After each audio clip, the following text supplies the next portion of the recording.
Juin 1940. Le caporal-chef Robert Saumon est fait prisonnier et envoyé en Allemagne au Stalag 6G. Il ignore qu'il ne reviendra pas et que sa vie va illuminer les ténèbres les plus profondes.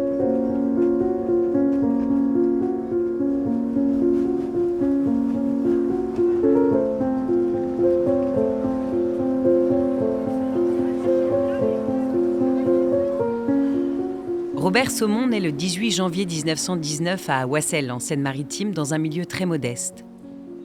Dès novembre 1923, à 4 ans, sa vie est marquée par l'épreuve. Avec ses aînés, André et Gisèle, il est confié à l'assistance publique. Leur mère, veuve, ne peut en effet plus subvenir à leurs besoins. Robert grandit alors dans des familles d'accueil. Malgré cela, il avance. Il passe son certificat d'études, puis entre comme boursier à l'école primaire supérieure de Rouen. C'est un jeune homme sérieux, appliqué, qui cherche sa route. Le 22 janvier 1937, il s'engage pour 3 ans au 150e régiment d'infanterie stationné à Verdun. Puis vient la guerre, et le 4 juin 1940, il est fait prisonnier à Dunkerque, comme 35 000 autres soldats français, et est envoyé en Allemagne, au Stalag 6G de Beaune. Là, il découvre la vie morne des prisonniers de guerre. 1 800 000 hommes sont en effet enfermés dans d'immenses camps, loin de la France, ignorant la durée de leur captivité. Beaucoup souffrent de déprime, parfois même de dépression.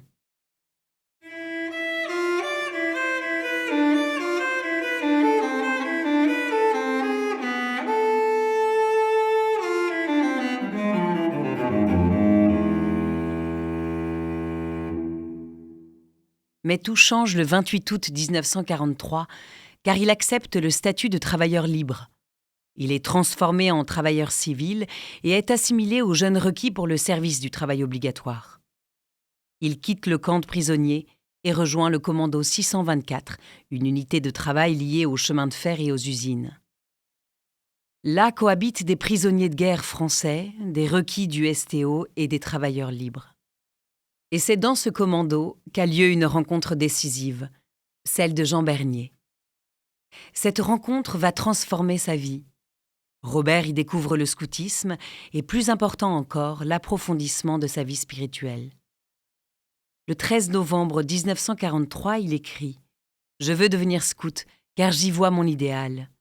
Idéal de vie intérieure et de vie extérieure. Monter dans l'amour de Dieu, monter aussi dans l'amour du prochain. » J'ai rencontré Jean Bernier. Prisonnier encore, ce grand jeune homme m'est tout de suite devenu sympathique. Il faut de tels gars pour semer sur cette terre un peu de réaction dans les âmes amorphes. Ainsi, dans le grand chemin de la vie, il faut des jalons qui se dressent de ci, de là, pour diriger la grande masse vers la lumière et la beauté divine. Maintenant, c'est affermi et s'affermit en moi la notion du Créateur. Je veux l'aimer, et l'aimer de plus en plus. C'est pour ceci que le Christ est venu sur terre, pour vaincre le démon. C'est pour ceci que des gars comme Bernier usent leur temps et leurs efforts. Alors les choses s'enchaînent. Le 16 janvier 1944, Robert Saumon fait sa promesse scout. Il prend en charge l'animation des groupes d'action catholique qui rassemblent notamment des militants de la jeunesse ouvrière chrétienne, la JOC, et des scouts de France de Cologne. Il organise des cercles d'études. On y étudie l'Évangile ou on y discute des problèmes de la vie. On s'y prépare au mariage et on prie. Dans les camps de travailleurs, il met également en place des groupes d'amitié pour les jeunes. Il organise des jeux, des activités sportives, des chorales. Au cœur de ce monde très dur, Robert cherche à faire exister des lieux de fraternité.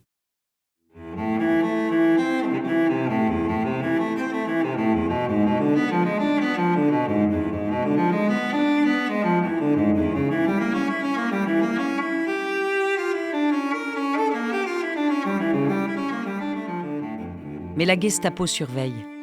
Robert le sait. Alors il change les lieux de réunion, ou bien il les organise en plein air. Malgré cela, il est arrêté le 27 juillet 1944 et incarcéré à la prison de Brauweiler. Le père Harry, prêtre basque, lui aussi prisonnier de guerre au commando 624, arrêté, le retrouve dans cette prison. Il témoignera du calvaire subi par Robert. Le 24 août au matin, c'est Robert Saumon qui est là, et bientôt j'entendis des hurlements terribles. Oh, que cela me faisait mal. Combien j'aurais voulu être à sa place. Cela dura 1 heure qui me fut une agonie intolérable. Ses cris n'avaient plus rien d'humain, et le commissaire lui posa cette question. « Veux-tu signer ce papier ?» Un silence suivit, et je conclus que mon malheureux camarade, fou de douleur, avait signé. Quelques jours après, j'apprenais qu'on lui avait fait des décharges électriques dans la chair vive. Le 17 septembre 1944, Robert Saumon est envoyé au camp de concentration de Buchenwald avec une 60aine de militants de l'Action catholique de Cologne. Il est épuisé et très marqué par les tortures qu'il a subies.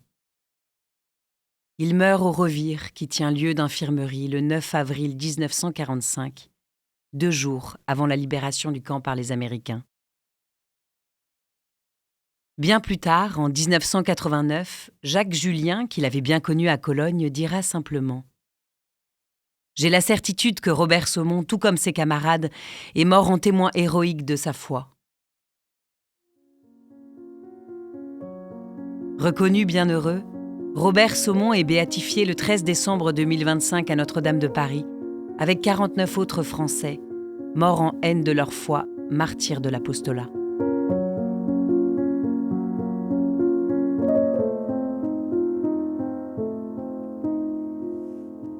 Une production du diocèse de Paris.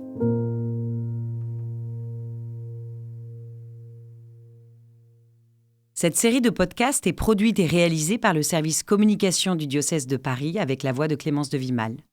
Cet épisode a été écrit par Jean-Jacques Gauthier, historien des Scouts et Guides de France, à partir des ouvrages de Monseigneur Charles Molette, martyr de la résistance spirituelle aux éditions François-Xavier de Guibert, et du père Pierre Arignor-Doki, un prêtre basque déporté aux éditions Elcar, ainsi que des archives des Scouts de France. L'enregistrement, le montage et le mixage ont été réalisés par Cyprien Truchot et Damien Morand.